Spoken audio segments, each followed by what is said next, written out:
चलिए शुरू करते हैं आज की प्रैक्टिस। मेरा नाम सोनू और आप देख रहे हैं द मैथ जोन। आज हम फिर से करेंगे आरपीएफ के क्वेश्चंस की प्रैक्टिस, जिसमें कुछ मैथ के क्वेश्चंस होंगे और एग्जाम चल रहे हैं आरपीएफ के 2 तारीख से, तो इसलिए हम आरपीएफ के रिलेटेड ही क्वेश्चन पूछेंगे जो प्रीवियस ईयर क्वेश्चन पूछे गए हैं, किस हिसाब से पूछे जाते हैं क्वेश्चन मैथ के। तो चलिए बिना टाइम वेस्ट के स्टार्ट करते हैं। पहला क्वेश्चन आपके सामने ये रहा, the ratio of alpha and beta's angle is 2:5 if the sum of their ages is 336, then find the difference between their age. इनका जो डिफरेंस है वो है कितना, 3 का, और जो 336 है वो 5 और 2 7 है, हमें 3 की वैल्यू चाहिए। ठीक है, तो 28 और ये हो गया हमारे पास 5 1, लास्ट में 4 144। Next, what is the area of the quadrilateral triangle whose side is 120 centimetre. तो इक्वल ट्राइंगल है जिसकी साइड 120 सेंटीमीटर है। ठीक है, तो क्या होता है, √3/4 इंटू साइड का स्क्वायर। ठीक है, 4 तिया 12, 12 तिया 36, √3। Next, a train running at a speed of 75 meters per second crosses a signal in 13 seconds. Find out the length of the train. 75 into 13, ये हो जाएगा हमारे पास, लास्ट में 5 आएगा, 975। कुछ करने की जरूरत नहीं है, 5 3 15, लास्ट में 5 आना तय है। लास्ट में यहाँ भी 5 नहीं, यहाँ भी 5 नहीं, यहाँ भी 5। ना सोल्यूशन करना ना कुछ करना, आगे बढ़ो टिक लगा के। Find the value of x. ये रूट देखते ही स्क्वायर का सिस्टम आ जाता है कि स्क्वायर कुछ ना कुछ स्क्वायर का ही होगा इसमें। ठीक है, 400 यानी 20, ठीक है, 5 ऐड किया 25 यानी 5 इज इक्वल टू, अगर अगर इस रूट से रूट हटा दूं मैं तो 25 आएगा। ठीक है, और यानी 350 में से 25 माइनस कर दो तो क्या जाए, 325। नेक्स्ट, हमें फिर से चार्ट गिवन है, टेबल कह लो, और हमें क्या क्या दिया है, from 2001 and 2026 the number of vehicle manufactured by X and Y companies, find the difference between the total production of both companies in the given year. तो हमें सबको देखो, या तो इन सबको प्लस कर लो, या तो इन सबको प्लस कर लो, या फिर ऐसे कर लो कि यहाँ भी डिफरेंस दिखा दो, यहाँ यहाँ का भी डिफरेंस, यहाँ का भी डिफरेंस, यहाँ का भी डिफरेंस, यहाँ का भी डिफरेंस और यहाँ का भी डिफरेंस, और इनको प्लस कर लो। ठीक है, तो अब आपकी चॉइस है कि आप ऊपर वालों को प्लस करके नीचे वालों को माइनस कर दो, या फिर पहले से ही कर लो। तो हम पहले से ही कर लेते हैं, जब भी जो काम बाद में करना है वो भी कर लेते हैं। तो 49 और ये 99, तो ये हो गया हमारे पास 40। ठीक है, 40 ही है ना, नहीं 50, 50 ठीक है, 50 प्लस में, अब इसका डिफरेंस देखो, इसका डिफरेंस होगा हमारे पास 29। ठीक है, लिख देता हूँ 50 29, इनका डिफरेंस क्या होगा, 92 माइनस 61, तो इसके डिफरेंस होगा हमारे पास 31। ठीक है, 91 और 74, तो वैल्यू आई हमारे पास 70। ठीक है, 81 माइनस 39, तो वैल्यू आई हमारे पास 40। 86 माइनस 46, वैल्यू आई हमारे पास 40। जब आप सबको प्लस करोगे तो देखो, 50 60 110 और 110, और ये हो गया हमारे पास 140, 140 180 220, और ये लगभग लगभग जाएगा हमारे पास वापस 11 209, इन सब का प्लस होगा 209। Next, a certain amount is divided into two parts in the ratio of 6:5 if the first part is at 318, find the total amount। तो जो 6 की वैल्यू है वो है 318, तो हमें 11 की वैल्यू चाहिए इन दोनों 6 और 5 को मिला के, तो 6 डिवाइड करेंगे 318 से, तो वैल्यू आई हमारे पास 53, और 53 इंटू अगर मैं करूँ 5 से, तो 11 से, तो 11 की वैल्यू चाहिए, तो आई 11 तेरह 33 यानी 583। 3 यहाँ पर भी नहीं है, 3 यहाँ पर भी नहीं है, 3 यहाँ पर भी नहीं। नेक्स्ट, चार्ट गिवन हमसे क्या पूछा है, देखते हैं। During which year was the minimum difference between the production of company X and Y, ये रहा मिनिमम 17, कितना 2004। Next, After investing an amount of 5,400 at 13% per annum on simple interest rate, find the rate of received after 4 years. 13% लगा तो P 5,400 है और ये 4 साल के लिए है। 13 चौक 52 यानी 54 इंटू, सिर्फ इंटरेस्ट पूछा है ना, तो ये हो जाएगा हमारे पास 5,400 में 2,800 ये करेंगे तो 8,208। नेक्स्ट चलो 68, देखो मैं शायद आपको ये समझ में नहीं आया होगा, मैं लिख देता हूँ 5400 इंटू 13 चौके 52 अपॉन 100, 2 से 2 0 गए, इन 54 इंटू 42 कितना हो गया हमारे पास 2808। बस इस 2808 को 5,400 में प्लस करना है। मैंने यही किया है कि 2808 को 5,400 में प्लस किया है, वो तो हम दिमाग में भी कर सकते हैं यार। नेक्स्ट ये सोल्व करना है हमें, ठीक है। तो सबसे पहले इसकी वैल्यू है 20, इसकी मैं ब्रैकेट सोल्व करता हूँ पहले। तो 100 डिवाइड बाई 5 की वैल्यू आई 20, 22 में से 20 गया 2 बचा, 2 से 2 चला गया -1 बचा, 60 में से -1 किया 59 बचा, 59 यहाँ पर ये 59 को 49 माइनस करना प्लस करना पड़ेगा, तो वैल्यू आई हमारे पास 68 प्लस 49 है ना, 49 1 2 एक मिनट 2 नहीं 117। नेक्स्ट फिर से सोल्व करना पड़ेगा इन सबको इंटू, एक मिनट, ये तो इंटू है पर ये काटेंगे इन सब चीज़ों को। देखो ये हो जाएगा 121 डिवाइड बाई 4 यानी 11/2, सही बात कही मैंने। 2 से 2 चला जाएगी वैल्यू, ठीक है। फिर 11 से ये स्क्वायर है इसका, स्क्वायर, ये बात ध्यान दोस्तों, और ये स्क्वायर है इसका, तो 11 से 2 11 चले जाएंगे, और लास्ट में 66 इंटू 66, 6 6 36, लास्ट में 6 आना अनिवार्य है। 8 आ गया, 5 आ गया, 9 आ गया, ये रहा 6। कुछ नहीं किया मैंने, कुछ नहीं किया। सॉल्यूशन एक ऐसी चीज़ है जो सिर्फ आप थोड़ा सा दिमाग लगाओगे इधर उधर का तो आप पहुंच जाओगे वहां तक, पूरा सॉल्यूशन भी नहीं करना पड़ेगा। नंबर्स का खेल है, बस यूनिट डिजिट का खेल है। Next, when 63410 is divided by 9 what will be the remainder. अगर 9 का डिविजिबल रूट देखा जाए तो सबको प्लस करने पर वो, अगर वो 9 से डिवाइड है तो 9 से डिवाइड पूरा पूरा जाता है। तो 6 3 9, 9 4 13, 13 1 14, 9 1 9, 4 1 5, 5 है रिमाइंडर। इन सबको प्लस किया, आया कितना 14, लेकिन 9 से डिवाइड करेंगे तो 9 1 9, बचेगा 5, जो बचा हुआ 5 उसी कहते हैं remainder. Next, the mark price of a book is 5200, a book seller offers a discount of 10% on it, और वो फिर भी 20% कमाता है, तो उसकी जो जो जितने रुपए को लाया है उसको पड़ी कितने रुपए की बुक है वो देखते हैं। तो मार्क प्राइस पर पहले 10% का लो डिस्काउंट दे दो, तो बचा कितना हमारे पास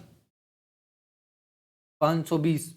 520 माइनस करेंगे इसमें से 5,200 में से, तो वैल्यू आई हमारे पास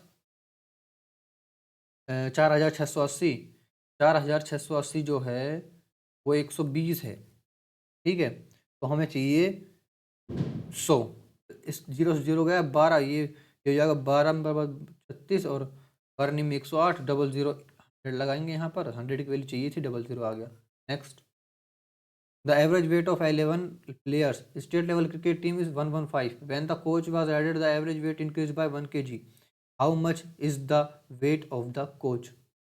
216 प्लस 11, 200 सॉरी 100, 116 प्लस 11 करेंगे तो वैल्यू आई हमारे पास 127। कैसे, अब ये देखो, हमें क्या करना होता है, अगर कोई आदमी ऐड होता है और उससे 1 kg बढ़ जाती, एवरेज कितनी कितनी बढ़ी उतनी उसकी एवरेज में प्लस कर दो, जितनी पहले एवरेज थी वह 115 थी, 116 हो गई, और पहले कितने थे 11, उस 11 को इसमें ऐड कर दो तो हो गए 127। कैसे, मैं दिखाता हूँ। 11 11 प्लेयर थे टोटल, अब वेट हो गया 115, टोटल वेट 11 प्लेयर्स, इसमें एक्स जोड़ दिया, ठीक है। और अब जो इसकी एवरेज आई, अब बंदे हो गए 16 सॉरी 12, वो इसकी एवरेज आई कितनी,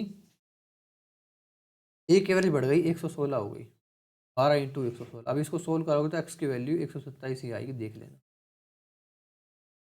यहीं पर पहुंचोगे आगे 116 प्लस 11 पे। Next, Franklin completes the first lap of the race and at 690 meter per hour, mile per hour, and the second lap of the race at a speed of 1035 mile per hour. Find the average speed of both laps. जो Franklin है वो first lap करता है, average speed निकालें, total distance upon total time, तो first lap करता है वो 690 और सेकंड करता है 1035। ठीक है, तो डिस्टेंस कुछ मान लेते हैं, डिस्टेंस मान लें डी है। ठीक है, तो 2D हो गया, डी गया डी आया, फर्स्ट लैप दोनों लैप की डी 2D हो गई। ठीक है, और यहाँ पर टाइम कितना लगा, distance upon speed plus distance upon speed. इसको सॉल्व करना है बस हमें, तो सॉल्व कैसे करें, इस पूरे को क्या लिख सकता हूँ मैं, 2 में 690 into 1035 divide by 690 plus 103। D से सारे डी कट जाएंगे, ये बात ध्यान रखना। ठीक है, वैल्यू क्या बचे हमारे पास ये देखते हैं, ये हुआ 1725। ठीक है, अब 1725 को अगर मैं इनसे डिवाइड करूं तो ये बचा हमारे पास 4। ठीक है, 4 2 इंटू 414 828। नेक्स्ट, वो पिछला वाला क्वेश्चन ही आ गया, देखो 25% को क्या लिख सकता हूँ, 1/4 इंटू 2/3 है ना, 1 - 2/3 इंटू में ये हो जाएगा हमारे पास 3/4 इंटू में ये हो जाएगा हमारे पास 4/5 इज इक्वल टू ये हो गया 6373। यहाँ पर x, इन सबको इंटू किया वहाँ पर गया, इन सबको इंटू किया नीचे गया। ठीक है, तो 16 × 8 × 24 यानी इंटू में 240 डिवाइड बाय 2 × 6 6 × 24, ये वैल्यू आएगी हमारे पास 63730। ठीक है, और अब 40% निकालते हैं तो इंटू इसको 4 से करना पड़ेगा, तो 40% 2 जीरो से 2 जीरो कट जाएंगे, तो 4 से इंटू का 4 किया 12, लास्ट में 2। ठीक है, यानी 6373 को इंटू करना पड़ेगा 4 से, तो वैल्यू है हमारे पास 25492। Next, the price of LPG cylinder has been increase from 712 to 890। What percent of consumption should be reduce so that the amount spent on LPG cylinder remains the same. 712 से पहुंच गए 890, अब 890 पर हम खड़े हैं, इस पर हमें वापस जाना है, कितने कम करने पर, ये कम करना पड़ेगा हमें 78। हाँ 78, तो बस ये 78 कितना परसेंट हुआ इसका ये देखना है, ये गया इससे, ये गया इससे, तो इसको हमें करना पड़ेगा 780 को किससे डिवाइड, 89 से डिवाइड, तो वैल्यू आई हमारे पास, 1 मिनट, यहाँ पर 178। ठीक है, 890 पे गया है, ये 790 नहीं है, मैं 790 समझा। ठीक है, तो अब 178 को हमें वैल्यू वो करना पड़ेगा डिवाइड 89 से, तो सीधा सीधा हमारे पास चला गया 2 और 0 ये रहा, तो 0 as it is. Next, a shopkeeper has an item worth rate 465 and he sold it in rate 372। Find out the percentage of losses. अब वो 465 की कोई चीज़ है और वो 372 में बेचता है, तो कितने का नुकसान हो गया, 65 और 28। 65 और 28 वैल्यू है हमारे पास 93, तो 93 कितना परसेंट होता है, 465 का। ठीक है, तो वैल्यू है हमारे पास 20%। हाँ 20%। ठीक है, ये पूरा पूरा चल जाएगा 5 से 30। Next, which of the following can be divide by 12। अब 12 का डिविजिबल टूल क्या कहता है कि ये 12 को हम लिख सकते हैं 3 × 4। अब 4 को देखते हैं, लास्ट की 2 डिजिट 4 से डिवाइड होनी चाहिए। ठीक है, तो क्या ये 4 से डिवाइड है, नहीं है, ये है 4 × 4 4 × 32, ये है। ये देखते हैं 4 × 4 4 × 12, ये भी है, और ये भी है। चलो अब 3 की बारी, सबको ऐड कर दो और 3 से डिवाइड कर दो, क्या होता है, तो वो पूरा पूरा होता है। ठीक है, 6 × 6 12, 12 और 2 14 14 और 7 हमारे पास 21 21 और 29 नहीं, ये वैल्यू आई 15 15 6 21 21 और 5 26 26 और 2 27। Next, a train takes 48 seconds to cross a signal which is at one end of 473 meters long bridge. If the train takes 91 seconds to cross the bridge, then find the length of the train. एक train है जो, तो यहाँ पर train की कोई ना कोई तो वो निकालनी पड़ेगी ना, कि ट्रेन की कोई ना कोई डिस्टेंस है, तो ट्रेन की कोई ना कोई डिस्टेंस है, टी मान लेते हमने, ट्रेन की डिस्टेंस टी है, डिवाइड बाय अगर हम करेंगे 48 सेकेंड, तो स्पीड अपॉन ये हो जाएगा, ये तो distance upon time is equal to speed, जो कि ऐसा है ट्रेन की, ठीक है। अब दूसरे इक्वेशन क्या कह रहा है ये, कि इस टी में एक ब्रिज को और ऐड कर दो, 473 ब्रिज को, और अब लगेगी टाइम 91 और स्पीड तो वही रहेगी सेम, ठीक है। अगर स्पीड सेम है तो ये दोनों इक्वल टू होनी चाहिए, तो T upon 48 is equal to T plus 473 upon 91, ठीक है। अगर मैं 91 में से 48 माइनस करूं तो वैल्यू आई हमारे पास 43, तो 43 T is equal to 48 into 73, और T is equal to 48 into 73 upon 43। तो बस जब इसको सोल्व कर देंगे तो टी की वैल्यू निकल जाएगी। किसको सोल्व करेंगे, 48 इंटू 73 डिवाइड बाय 43, तो वैल्यू आई हमारे पास एक मिनट, यहाँ पर ये 4 है, ठीक है, ये 473 ठीक है। तो 473 को अगर मैं 48 से इंटू करूँ तो वो वैल्यू आई हमारे पास 48 8 या 24 0 4 7 2 2 डिवाइड बाय 43, तो ये ध्यान दो हमारे पास ये लास्ट में क्या आना चाहिए, 3 8 24, यानी लास्ट में 8 आना चाहिए, और लास्ट में 8 किसके है, इसके। सॉल्यूशन करना ही क्यों है हमें। Next, find the area of rhombus whose diagonal are 115 and 116। Area rhombus का कैसे निकालते हैं, ये देखो क्या होता है formula, half product of diagonals. अब इसमें क्वेश्चन में कुछ है ही नहीं, इसने कहा है फॉर्मूला लगा जो तुम्हें आता है, ठीक है। तो वैल्यू आई 115 को पहले तो स्क्वायर करके एक और 115 ऐड कर देंगे, तो 115 इंटू 116 करेंगे, सिंपल है, 13,340 आएगा, क्योंकि एक और 115 मैंने ऐड कर दिया, पर 115 का स्क्वायर में डिवाइड बाई 2 करेंगे, तो 2 6 के 12 2 6 के 12 2 7 14 6 6 7 0। थैंक यू, बाकी कैलकुलेशन करेंगे बाकी के।